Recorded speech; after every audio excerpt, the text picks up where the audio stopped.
L'abeille trouve ses oligo-éléments pour construire les systèmes enzymatiques qui permettent de contrôler le stress oxydant dans les pollens.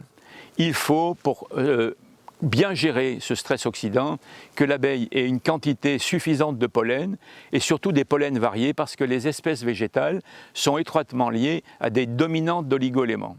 Or, c'est rarement le cas et donc aujourd'hui on apporte très régulièrement en soutien du système immunitaire des cocktails d'oligo-éléments pour éviter cet effet délétère des cellules de défense. Dans notre approche de la santé de l'abeille, nous avons une approche globale et une approche en même temps environnementale et nous nous préoccupons des sources de pollen et de nectar disponibles pour les abeilles. D'où la préoccupation qui est faite d'améliorer l'environnement des ruchers. Donc ici c'est la pépinière où là on a tout un échantillonnage de plants qui ont 2 ans d'âge et qui sont les plants qui vont être mis en place à l'automne.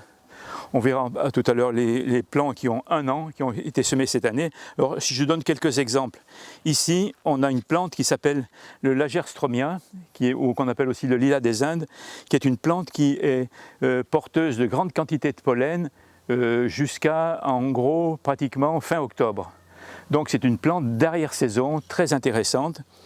On a à côté une autre plante que j'affectionne particulièrement, qui est le mûrier blanc, c'est-à-dire le mûrier qui autrefois était utilisé pour nourrir les cocons de vers à soie.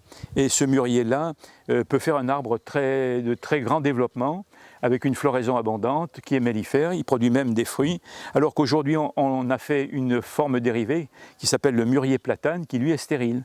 Donc on a des fois un peu oublié pour simplement une recherche esthétique ou une recherche de taille des espèces qui pour l'abeille n'ont aucun intérêt. Ici on a ce qu'on appelle un Escholzia, une variété particulière d'Escholzia, on la voit qui prépare sa floraison, c'est une floraison d'arrière-saison, là aussi très intéressante, c'est surtout un arbuste qui ne dépasse pas 3 mètres. Ici on a toute une collection de semis de grenadiers, parce que c'est un arbre que j'affectionne particulièrement. Ici vous avez un chèvrefeuille d'hiver pour apporter les premiers pollens, des pollens en janvier-février.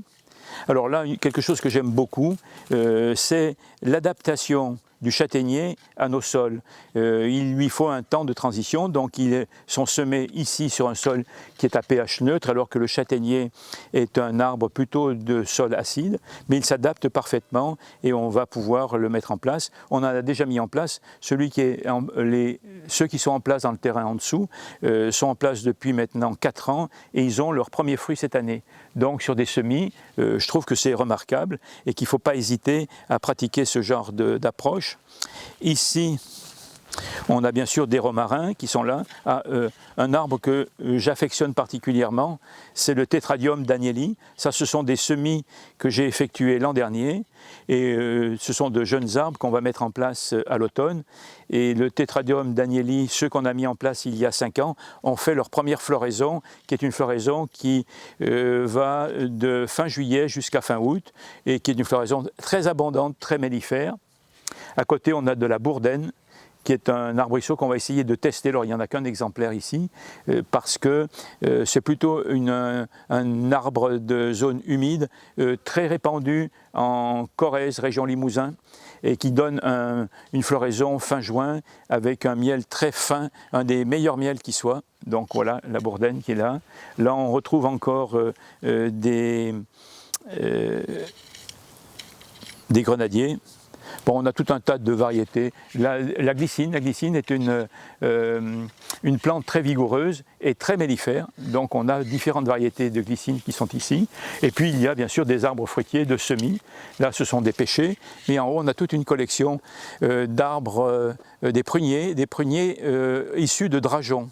Alors là, c'est toute une histoire. Chaque fois que je vais dans une région nouvelle en France, je demande qu'on me récupère des pruniers de repousse, des drageons.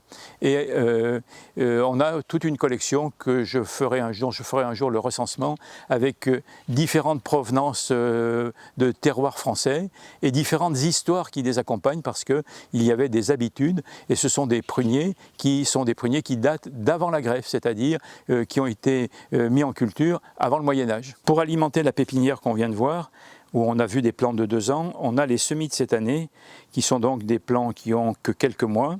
Devant moi, ici, j'ai ce qu'on appelle l'oranger des Osages, qui est une plante un peu exotique, magnifique, avec des fruits qui sont très tourmentés comme des grosses oranges, et qui était un arbre utilisé par les Indiens de la tribu des Osages, qui utilisaient leurs rameaux pour faire des arcs, parce que c'est un bois qui est très dur, et qui donne des fleurs qui sont mellifères.